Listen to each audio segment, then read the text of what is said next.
നിലമ്പൂർ ഒരു സംശയമില്ല ഇടതുപക്ഷ ജനാധിപത്യ മുന്നണിയുടെ ചരിത്രത്തിൽ ഏറ്റവും ഉജ്ജ്വലമായിരിക്കുന്നു. അൻവറിന് ആഭ്യന്തര വകുപ്പൊക്കെ ചോദിച്ചിട്ടുണ്ട് ലേക്ക് വരാൻ വേണ്ടി.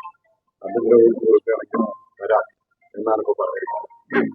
അതിന് മുഖ്യമന്ത്രി ആക്കം പറഞ്ഞാൽ അവർ ചിലപ്പോൾ സമ്മതിക്കുന്നത് അതിൽ നിനക്കാർക്കില്ല. കാരണം അവരുടെ പ്രശ്നമായിരുന്നു. ഞാൻ അൻവറേനെ മുമ്പേ ഞാൻ ഡൽഹി പത്രസമ്മേളനത്തിലൂടെ ഒഴിവാക്കിയിട്ടാണ് അൻവർ. നമുക്ക് പാടിയായിട്ട് യാതൊരു ബന്ധമില്ല. അദ്ദേഹം പോയിരുന്നു. അദ്ദേഹം പോയപ്പോൾ ഞങ്ങൾ പുറത്താക്കി ഒഴിവാക്കിയതാണ്. അതിനുശേഷം പിന്നെ അൻവറുമായിട്ട് ബന്ധപ്പെടുന്ന കാര്യം ഞങ്ങൾ ചർച്ച ചെയ്തായിരുന്നു. അതിൽ അൻവറിന്റെ കാര്യം.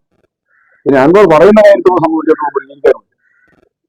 അതുകൊണ്ട് അൻവർ എന്ത് പരിഹരിച്ചുള്ളൂ അല്ലെങ്കിൽ അൻവർ എന്ന് പറഞ്ഞുള്ളൂ CPIഎമ്മിനെ സംബന്ധിച്ചിടത്തോളം ഒരു പരിഹരണം ഞങ്ങളതിന് അത് അവർക്ക് വേണ്ടിയിട്ടാണ് വിട്ടുകൊടുത്തത്.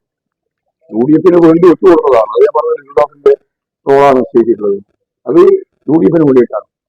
UDF അവരെ തമ്മിലുള്ള തർക്കത്തിന്റെ അകത്ത് എന്ന് നിലപാട് സ്വീകരിക്കുന്നു ഞങ്ങളെ ബാധിക്കുന്നതായിരുന്നു. പക്ഷെ അതൊന്നും ഞങ്ങൾ ഗൗരവത്തിലെടുക്കുന്നില്ല. ഇടതുപക്ഷ ജനാധിപത്യ മുന്നണി അതിന്റെ ചരിത്രത്തിലെ ഏറ്റവും വലിയ ഭൂരിപക്ഷത്തോടുകൂടി നല്ല മുന്നേറ്റം സൃഷ്ടിച്ചുകൊണ്ട് നിലമ്പൂർ നിയോജക മണ്ഡലത്തിൽ ജയിക്കാൻ പോവാണ്. അത് ഇവർ നേരെ തീരുമാനിച്ച പോലെ തദ്ദേശ സ്വയംഭരണ സ്ഥാപനങ്ങളിലേക്കും അതിനുശേഷം വരാൻ പോകുന്ന അസംബ്ലി തെരഞ്ഞെടുപ്പിലേക്കും എല്ലാവരുമുള്ള മുന്നോടിയായിട്ടായിരിക്കും ഈ പോരാട്ട വിജയം എന്ന കാര്യത്തിൽ ഒരു സംശയവും.